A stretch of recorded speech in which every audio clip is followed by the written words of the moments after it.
नमस्कार, आप देख रहे हैं द वायरल न्यूज़। मैं इरम काजमी। तो मैं पहुंच चुका हूं निरंकारी मैदान और यहां से आपको मैं लाइव दिखा रहा हूं, एकदम लाइव प्रसारण करके दिखा रहा हूं। यहां से कोई भी जो है ये रिकॉर्डेड वीडियो नहीं है, सीधा लाइव चल रहा है। हमारे साथ में मौजूद है महाराष्ट्र से आए हुए कुछ किसान है, वो किसान हमारे साथ में मौजूद है। आज हम उनसे बात करेंगे और बात करके जानेंगे कि इतने दूर से और इतने अरसे में सफ़र करके वो दिल्ली पहुंचे हैं। आखिर सरकार से उनकी क्या ऐसी डिमांड है जो सरकार सुनने के लिए तैयार नहीं है, और ये सरकार से इतना नाराज क्यों है। सर जी, आपका नाम क्या हुआ? मैं विजय वल्लवी सातपुड़ा से आया हूँ, नंदुरबार जिला तहसील करानी। हम नर्मदा बचाओ आंदोलन के तहत से आए हैं। हम लोग ये चाहते हैं कि एक लॉकडाउन में मोदी जी ने वो 3 काले कानून बना दिए हैं। कौन सा भी कानून, सब चीज़ें बंद होते हुए भी वो कानून बनाई कैसी गई है, सबसे पहला सवाल हमारा। और ये किसानों का जो अधिकार है, वो कृषि प्रधान देश है, ये आम आदमी को पूछे बिना, ये पंचायत राज भी है, हर चीज़ें आम आदमी से पूछे बिना ये बनाई कैसी गई, ये सबसे पहला सवाल है। तो हम लोग नर्मदा से लेकर अलग अलग जगह से जो किसान लोग हैं, हमारे यहाँ पीढ़ियों से 10 पीढ़ियों से बाप दादा की ज़मीन अभी तक गवर्नमेंट ने छीन के रखी है। वो फॉरेस्ट राइट, वो बोले वन ज़मीन बोलती है, फॉरेस्ट की ज़मीन बोलती है। वो हम बोलते हैं वो ये किसी की नहीं, आप सब अतिक्रमणदार है, हम ज़मींदार है, हम इस भूमि के मालिक है, हम आदिवासी इस धरती के पहले मूल निवासी है। तभी आप अतिक्रमण कहते हैं। तो 2006 का 29 दिसंबर 2006 का जो फॉरेस्ट राइट आया है, ये भी सब लोगों ने मिलकर, संगठन की, इस देश में सब संगठन के मिलकर वो भी कानून बनाए हैं। वो कानून लोगों के हाथ में न देते हुए टाटा बिरला और अंबानी के जैसे, अडानी अंबानी के जैसे वो ज़मीन डायरेक्ट दी जाए, वो बेची जा रही।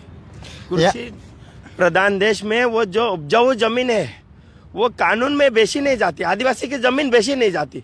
तो वो डायरेक्ट कैसे वो भूमि अधिग्रहण जैसा कानून वो लाती है, वो ज़मीन छीनने की कोशिश कर रही है ये मोदी जी।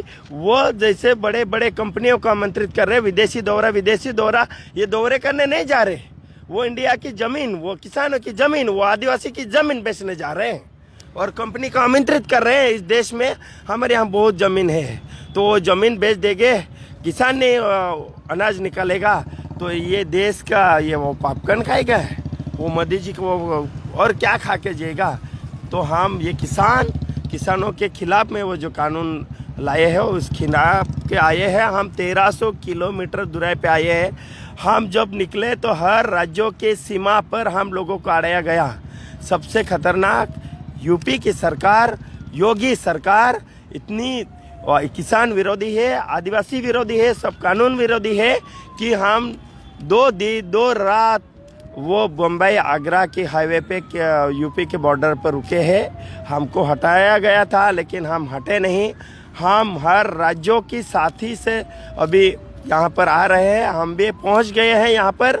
और राज्यों के हर कोने के, देश के हर कोने से लोग आ रहे हैं। यहाँ करीब 502 संगठन यहाँ पर इकट्ठा होंगे, पूरी मांग लेते रहेंगे। ये कंपनियों के जागीर नहीं, ये देश हमारा है।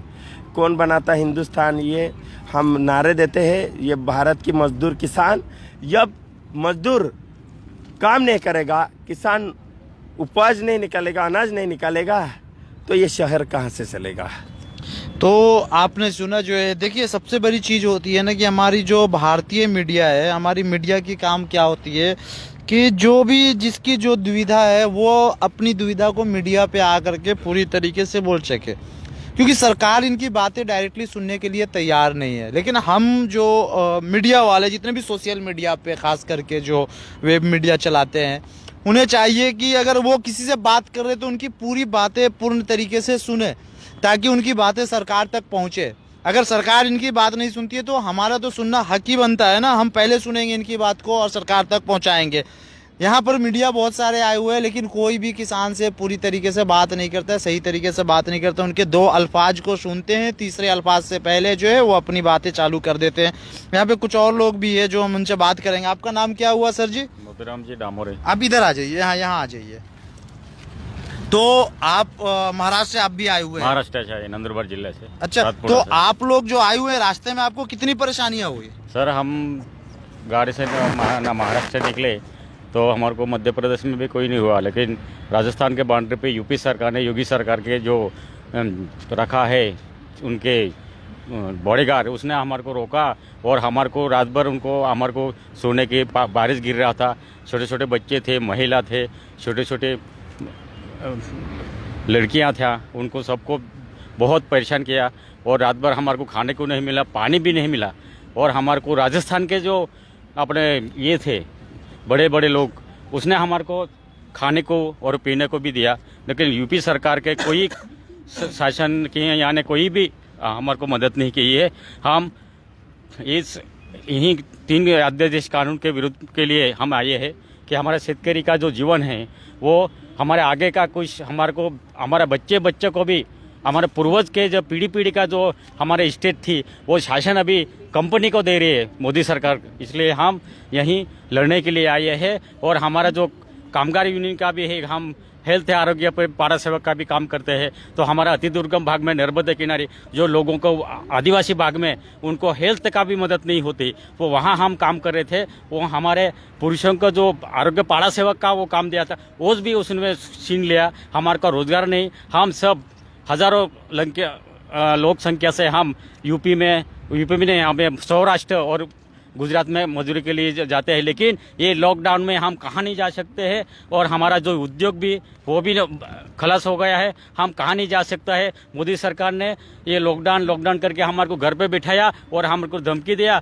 और हमारा जो जीने का साधन था वो भी उसने लॉकडाउन में हमारे से छीनने का कोशिश करी है। और हम अपने पीढ़ी चलने वाला जो उदर निर्वाह और हमारे बच्चे आगे क्या करेंगे, इसलिए हम यहीं दिल्ली में हम हमारे कष्ट करके पानी और धूप में चल के बिना पानी के बिना खाने के हम यहाँ पहुँचे हैं। और हम हमारा जो लक्ष्य है वो हम केंद्रित करके हम हमारा जो जिसके लिए आए हैं हमारे आदिवासी का जो है वो लेकर ही जाएंगे। हम हमारा कायदा बना के जाएंगे। देखिए, हमारे देश में एक कहावत है, अतिथि देवो भव। जो अतिथि होते हैं ना, वो कहीं ना कहीं जो भगवान स्वरूप होते हैं। ये हमारे देश की, एक भारत की संस्कृति है। भारत में से काफ़ी लोग मानते हैं और शायद जो लोग बोलते हैं वो मानते नहीं है, और जो मानते हैं वो बोलते नहीं हैं। कि इनके साथ में जो चीज़ हुआ, ये बता रहे हैं कि जो उत्तर प्रदेश में इनके साथ में जो हालात की उत्तर प्रदेश सरकार ने और उत्तर प्रदेश कानून व्यवस्था ने जो इनके साथ में बिहेव किया है, उससे ये काफ़ी ज़्यादा नाराज़ है। मैं माननीय योगी आदित्यनाथ जो उत्तर प्रदेश के मुख्यमंत्री हैं, उनसे गुजारिश करूंगा कि जो किसान हैं वो हमारे देश की रीढ़ की हड्डी है, और वो भी जो खाना खाते हैं कहीं ना कहीं इन्हीं किसानों के खेत से निकल के उनके थाली तक पहुँचता है, फिर पेट तक पहुँचता है। और हम भी जो खाना खाते हैं वो भी कहीं ना कहीं इन्हीं किसानों के घर से और इनके खेतों से निकल के हमारे पेट तक पहुँचता है। हमें सोचना चाहिए कि किसान एक वो ऐसे लोग हैं जो निस्वार्थ पूरे देश को जो है अन्न प्रदान कर रहे हैं। क्या किसान बड़ी बिल्डिंगें में रह रहे, क्या एसी में सो रहे? नहीं, किसानों की ज़िंदगी बहुत ही दुर्भर है, जीना बहुत ही परेशानी है इनके साथ में। उतनी परेशानी के बावजूद भी हजारों लाखों साल से हमें अन्न प्रदान कर रहे। हमें सोचना चाहिए कि किसान हमारे देश की रीढ़ की हड्डी है। आप देख रहे थे द वायरल न्यूज़, मैं इरम काज़मी।